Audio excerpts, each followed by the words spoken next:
Hey, hi everyone, and welcome again to another video of P303. So for this video, we'll just have a brief review, a brief discussion of the important applications of integral calculus and also the calculator techniques. So within this sample problems, we have integration techniques and application of integration.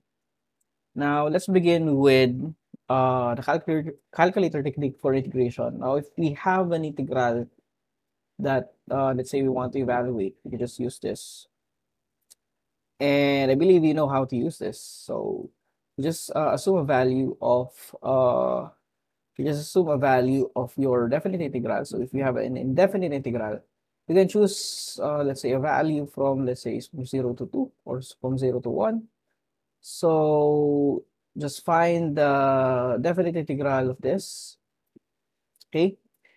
And we just use the calculator for just to illustrate this example. Okay, so 8 plus 2 alpha x squared. So the value is 0.4636. 0.4636. So basically, if you have this value, then you should try everything here. No? You should try calculating all of this definite integral. And the important thing that you should remember as well is that um, you have the function of a minus the function of b is the definite integral now from a to b, right? So basically, just sorry, this should be b and it should be a. So basically, you just have to substitute the function and subtract each other. So if this is your integral, your indefinite integral, this is what the function is, no? So just to illustrate again this calculator technique, you have 4 ln. And then you have 8 plus 2 alpha x squared. So you have times 2 squared. So for b. And then minus, is that 4 only? Okay, so 4 ln of 8 plus, sorry, it should be 1, no? Sorry. We used 0 and 1. So it should be 1 squared. And this will be 8 plus 0. So we have a value of, for a, we have 0.8929. For letter b, let's check this as well, no? So basically substitute the value of x or the b, substitute the value of b and a to x. Yeah. Minus 6. And then we have over x cubed. So this will be 1 cubed. Oh, we have a problem here. So we have an infinity here. So this is not the answer anymore.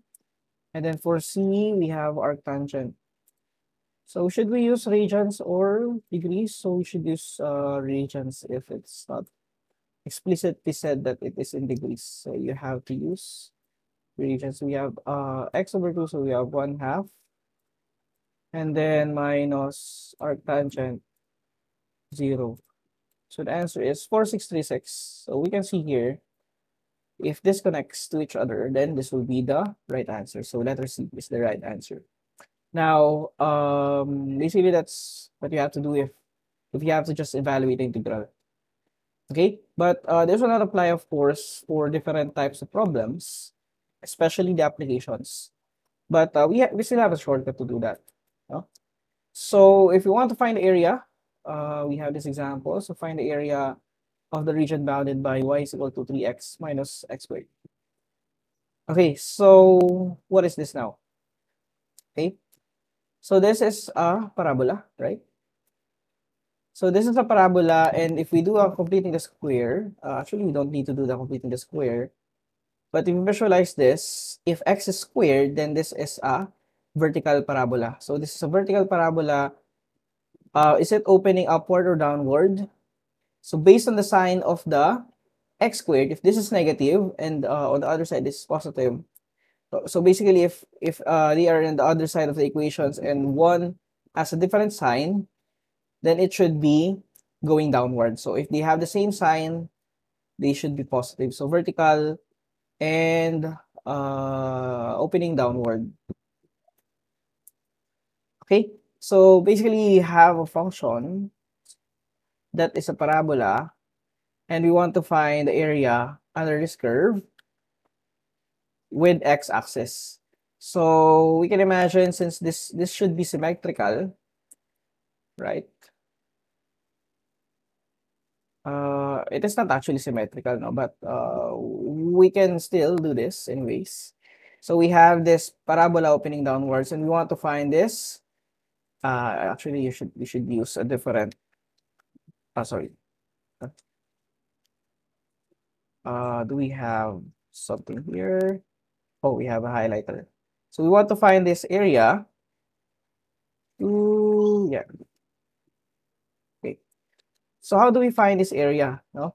So the formula for finding the area, we have different formula, is from a to b of f of x dx. So what does this mean? So basically, we are just adding infinitely, no, and continuously the height, which is f of x, and the width. So this is basically just the height, and this is the width, no, to remember this. And this is your limits, no, from a to b. So if you have, let's say, if this is a, no, so if this is enclosed by the x-axis, this will be your a, this will be your b, and your width will be dx here. Okay, so this will be your dx. Okay, so what is a and what is b? And then what is f of x? So f of x is actually just this. So we have this as equal to f of x. So this is equal to f of x, everything here.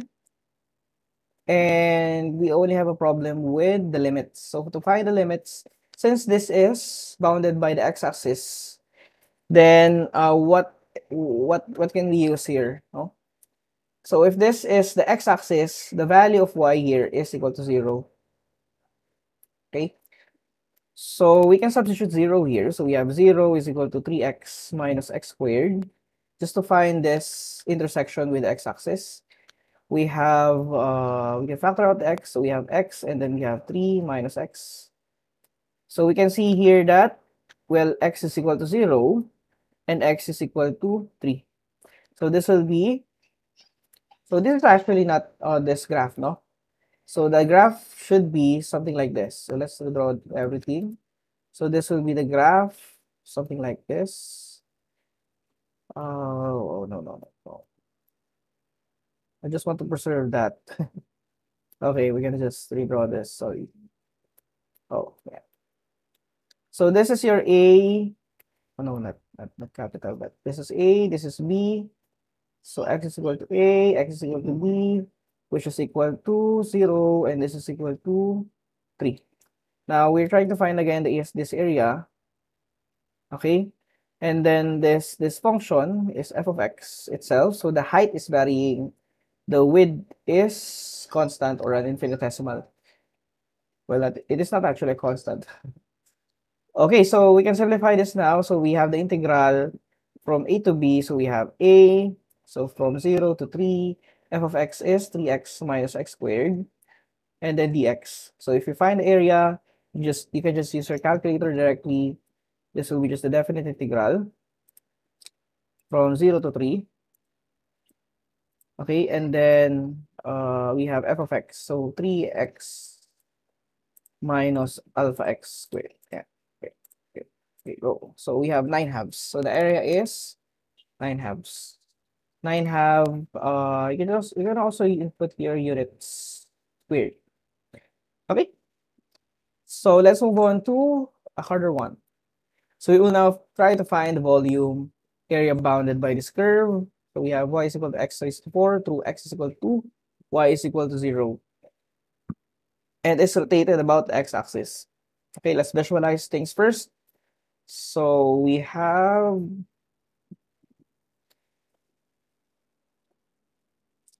so what is y is equal to x raised to the 4th power? So that is just, well, it is still similar to a parabola, because you can group this into y is equal to x squared, right?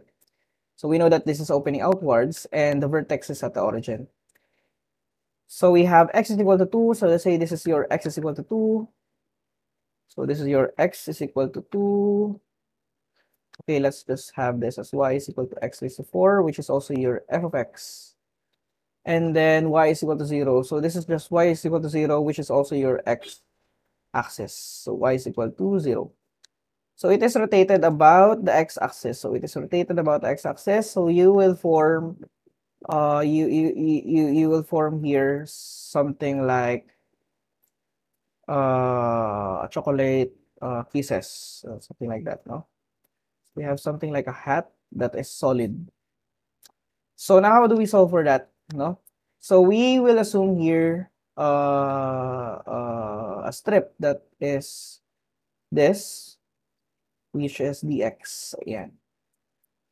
So if we want to find the area of this, we can rotate the strip. No? So that is basically what we have to do. And if you can imagine this strip, so we have this strip here.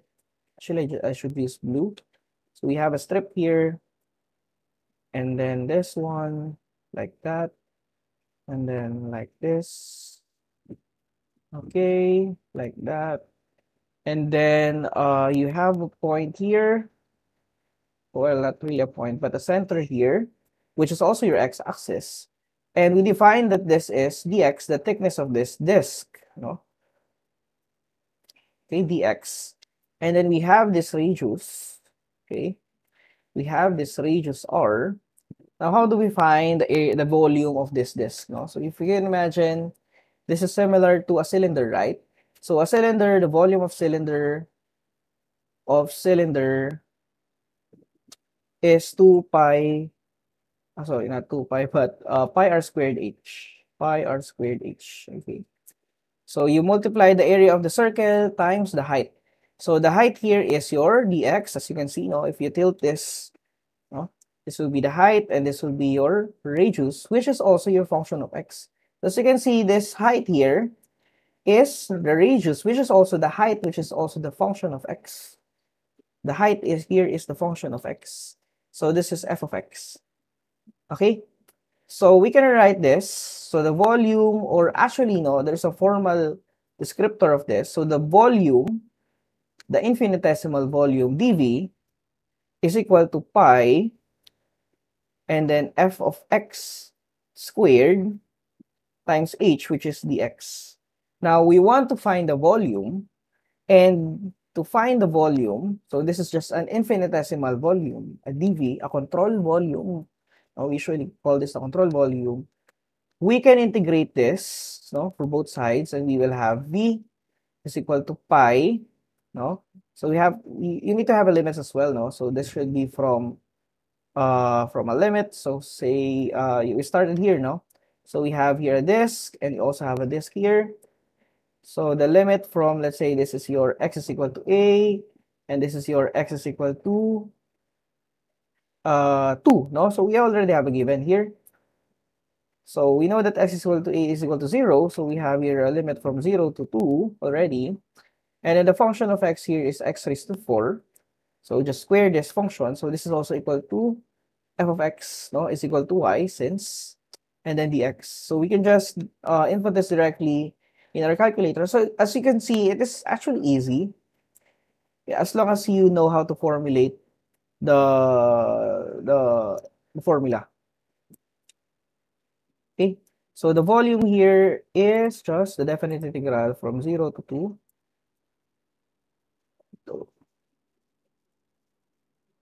And then we have x raised to 8. So this will be just x raised to 8. And then that's it. So you have 512 over 9 as your volume. It's that easy. So you have 512. Oh. So if this is a washer, no, if there is a hole, no, just find the volume of that donut, no, or washer. So this will be, sorry, 512 over 9. So what is the unit? You have unit cube. Since this is a volume, but usually it doesn't really matter if the unit is not implied. You can or you cannot write. It really depends on the context, if you want to write the unit. Okay, so let's have another problem. So find the arc length of the function x is equal to the quantity of y squared plus 2 raised to 3 halves. So how do we find the arc length now? So the concept of integration is just the infinite sum. So if you do something like this, okay, so let's say you have an arbitrary function, for example, okay, something like this. So if you want to find the arc length, which is basically just the length of this string, if you imagine a function as a string, then you have to straighten out this string, right? But that is not possible usually in mathematics. But there is a way to approximate, no? At least we can try approximating by connecting this this first point to this first point. You can connect this line. So somewhere in between, or we can approximate that this will be this long from this distance, no? But that will be a very inaccurate approximation. So let's start with something simple. We can imagine this string, let's say an arbitrary function as a string. We can connect these two dots, right? And they are approximately aligned, right? And then we can make things smaller and smaller and smaller so that this will be an infinitesimal. So basically you have this as your length. Let's say your infinitesimal length, ds. S means usually the distance. So if you have this ds, you have also a change in x, right? So this is your dx, and you have the change in y, which is dy. So you have here a triangle, a right triangle to be exact, with ds as its hypotenuse and dx and dy as your legs. Oh. So if you find the relationship of these three variables, we have ds squared is equal to dx squared plus dy squared. So if you simplify this, how do we simplify this? We can try dividing this by what? Or finding the square root if you want. We can try dividing this by, well, to simplify things, you can divide this by, for example, just dx squared. Okay. So what will happen here? This will be d over dx. Anyways, should be ds squared. So this is this is d squared, no, not d, or the second derivative of s. So ds squared and dx squared, and then this will be just 1, and then we have we can factor out the squared. We have the square of dy over dx. Now what we can do is we can find the square root, no? If we want to find the square root of this, you have, well, this will simplify into ds over dx, right? And then equals to the square root of 1 plus quantity of dy over dx. Now you can transfer this dx to the other side. You have ds is equal to the square root of 1 plus dy over dx. And then you have dx here. You have a square here. We forgot the square. So there's still a square here. Now this will be the length of your infinitesimal. So basically the length of this can be estimated by this formula. No, it doesn't really make sense at first, no. But if we integrate this, no, we integrate this from this limit, let's say from a to b, okay.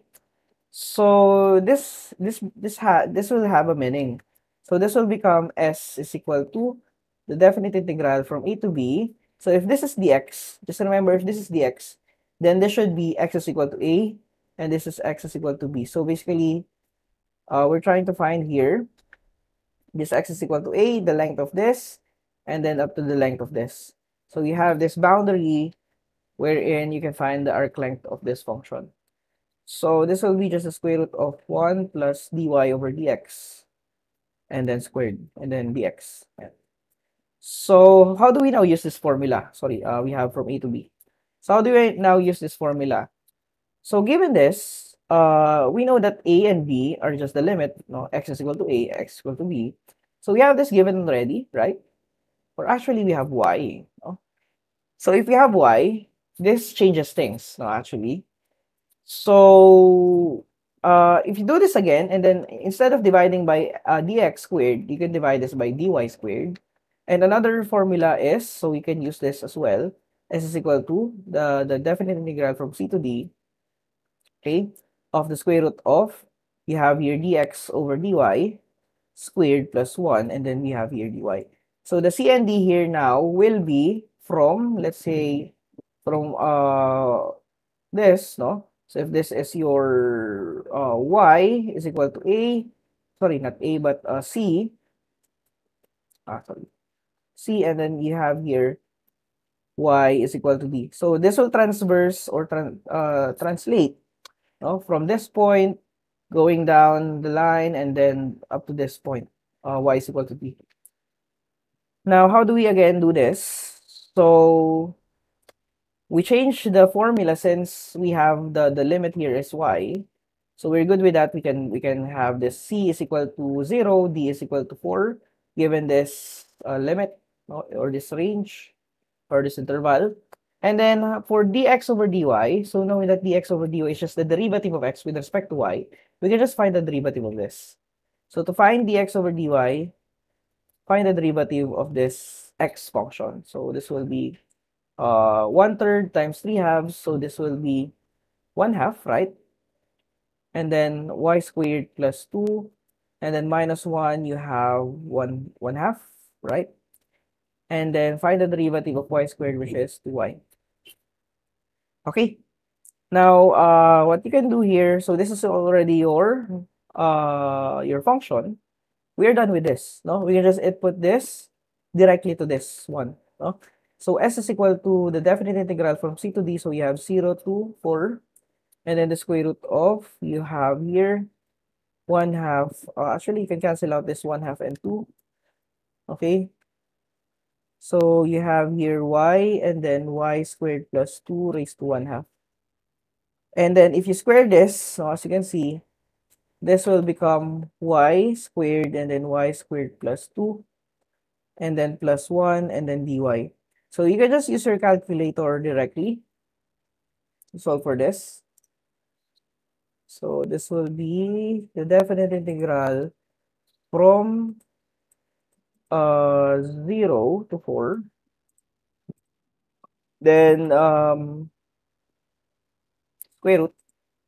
Then you have y squared alpha x squared, and then times alpha x squared alpha x plus 2, and then plus 1. So the answer should be 76 over 3 or 25.33. So we have 76 over 3 or 25.33. So what is the unit? So this is just length, so this will be just unit. So this will be your final answer. Okay, so that's all for this video. So I hope you understand something, you learned something, or we have reviewed something important here. Okay, thank you guys, and see you soon.